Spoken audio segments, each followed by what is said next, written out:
Kalaboso ang dalawang Chinese national na iligal na nagpapatakbo ng isang cosmetic clinic sa Taguig City.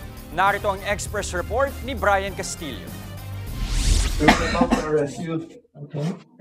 Biglang natigil ang isinasagawang treatment sa cosmetic clinic na ito sa Taguig City nang pasukin ng mga pulis. Ang kanilang target, ang dalawang Chinese na iligal umanong nagsasagawa ng medical treatment tulad ng facial injection, lalo't wala silang kaukulang lisensya.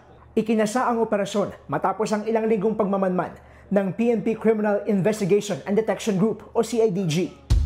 Nasamsam mula sa klinika ang iba't ibang vials ng injectable substances, cosmetic product at iba pang equipment. Ayon naman sa Philippine Society of Cosmetic Surgery, nakababahala ang dumaraming bilang ng mga nagpapanggap na eksperto sa Pilipinas, lalo na ng mga dayuhang hindi lisensyado. Makikita mo na agad sila sa social media and they're marketing their services and proud pa silang ipakita ng gagawa sa kanila foreigners. Ang masaklap pa, maraming tumatangkilik sa kanila. Bukod kasi sa mura, tiwala silang maayos ang serbisyo porket banyaga ang gagawa.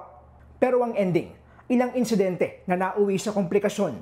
Kaya payo ng mga eksperto, huwag i-consider ang price sa treatment ninyo. You have to consider yung credential ng gagawa sa inyo. They have to be well-trained, they have to be licensed in the Philippines. Ang akala mo nagaganda ka baka lalo pang makakasira sa itsura ninyo. Mahaharap ang mga naarestong Chinese sa reklamong paglabag sa Medical Act. Nagbabalita mula sa Frontline, Brian Castillo, News 5. Mga kapatid, Jess De Los Santos po ang inyong kasangga sa paghahatid ng balita para sa may alam at may pakialam.